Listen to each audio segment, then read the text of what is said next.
네, 중앙일보 자동차 팀장 이동현입니다. 오늘은 현대자동차가 야심차게 출시한 신형 7세대 아반떼를 한번 살펴보도록 하겠습니다. 네, 신형 아반떼의 전면부 모습입니다. 이전 모델과 비교하면 좀 더 낮고 넓게 디자인이 돼서 내부 공간도 굉장히 넓어졌고요. 휠베이스 자체도 굉장히 늘어났다고 합니다. 실내 거주 공간이 넓어졌다는 의미죠. 그리고 6세대 아반떼 같은 경우에 캐빈, 탑승 공간이 앞으로 튀어나온 형태였다면 이 차는 좀 더 세단, 정통 세단의 모습에 가깝다고 볼 수 있겠습니다. 측면으로 좀 가볼까요? 이번 아반떼에서는 이 세모홀, 삼각형 모양의 디테일이 굉장히 많이 이용됐습니다. 이쪽에서 잘 보일지 모르겠습니다만 옆면에도 보면은 독특한 삼각형의 면 분할이 보여집니다. 물론 굉장히 아름답고 독특한 개성은 갖기는 하는데 문제는 뭐 사고가 났을 때 판금 작업은 굉장히 어렵겠네요.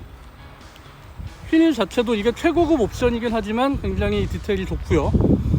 6세대 아반떼 모델 같은 경우에 이 세모 모양의 헤드램프 때문에 삼각대라는 좀 불명예스러운 이름을 얻었었죠.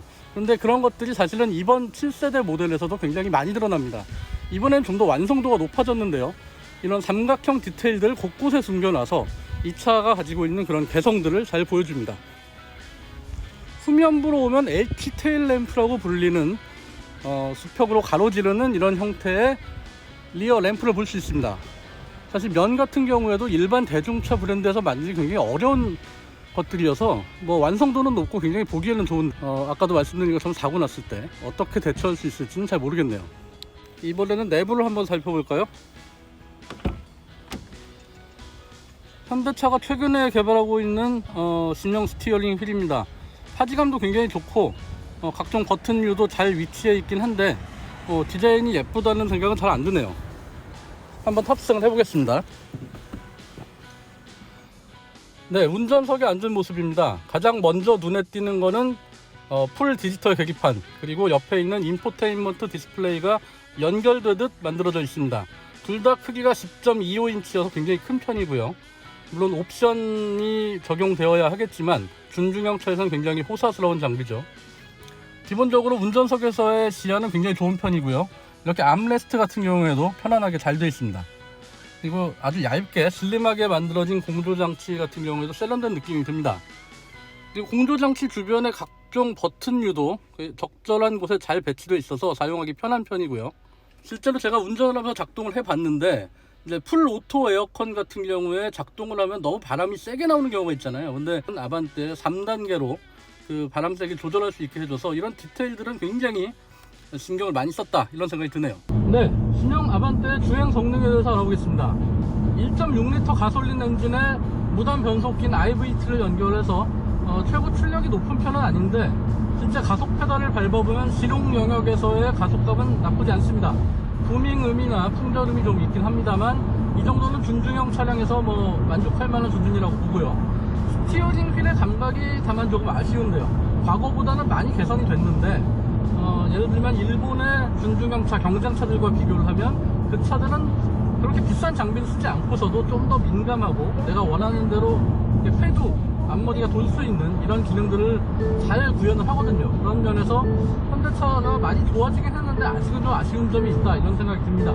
좌우 흔들림은 제법 있는 편입니다. 특히 이 구간 같은 경우에는 그냥 고속도로니까 상관이 없는데 아까 와인딩 구간을 갔을 때 보면은 급하게 급커브 구간을 진입을 할 때 조금은 좀 좌우로 쏠리는 그런 아쉬운 점이 좀 느껴졌습니다. 그럼에도 불구하고 지금까지 현대차가 만들었던 준중형 차 중에서는 가장 세련된 주행 감각을 가진 것도 사실입니다. 신형 플랫폼을 적용을 하면서 몸무게도 35kg 정도 감량을 했고 그 덕분에 뭐 거동 자체는 비교적 좋은 편이라고 할 수 있겠습니다. 신형 아반떼는 레벨 2 수준의 반자율주행, 첨단 운전자 보조 기능이 합쳐져 있습니다. 현대자동차의 경우에는 뭐 중소형 차량에까지 다양하게 이런 반자율주행 기능을 넣고 있는데요. 이런 것들이 현대차의 가장 큰 강점이기도 합니다. 아반떼의 경우에는 단순히 차로를 벗어나는 걸 막는 것뿐만 아니라 차로 중앙을 유지할 수 있는 차로 유지 보조 기능까지 달려있기 때문에 대중 브랜드에서의 반자율주행으로서는 가장 최고 수준이라고 할 수 있겠습니다. 네, 신형 스티어링 휠에서 약간 좀 기능 버튼이 달라졌는데요. 기본적으로 한 번만 누르면 앞차와의 거리를 조절하면서 속도를 유지하는 어댑티브 크루즈 컨트롤과 그리고 차로 유지 보조 기능이 합쳐져서 대략 레벨 2 정도 수준이 되는 반자율 주행 기능을 할 수 있게 됩니다.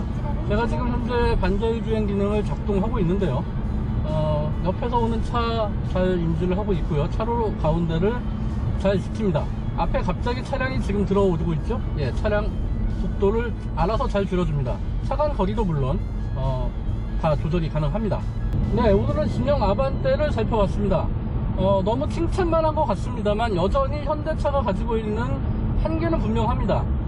각종 편의 장비를 아주 호사스럽게 넣었지만 이런 것들이 대부분 옵션이라는 점, 그리고 디테일을 굉장히 신경을 썼음에도 불구하고 차량의 기본기에서는 아직은 조금 아쉬운 부분이 있다는 점이 있습니다. 그리고 잘 보이지 않는 부분에 대해서는 제가 화면으로 보여드리진 못했지만 여전히 마무리가 좀 부족한 이런 것들은 좀 아쉽습니다. 그럼에도 불구하고 준중형 차량들이 최근에 그렇게 많이 팔리는 편은 아닌데 신형 아반떼가 가지고 있는 상품성은 매우 뛰어나다고 생각을 합니다. 과연 스포츠 유틸리티 차량의 시대, SUV 시대에 준중형 세단이 다시 과거의 영광을 되찾을 수 있을지는 잘 모르겠습니다만 최소한 이 아반떼가 지금까지 나왔던 국산 준중형 차량 중에는 가장 뛰어난 상품성을 가지고 있다는 점은 분명해 보입니다.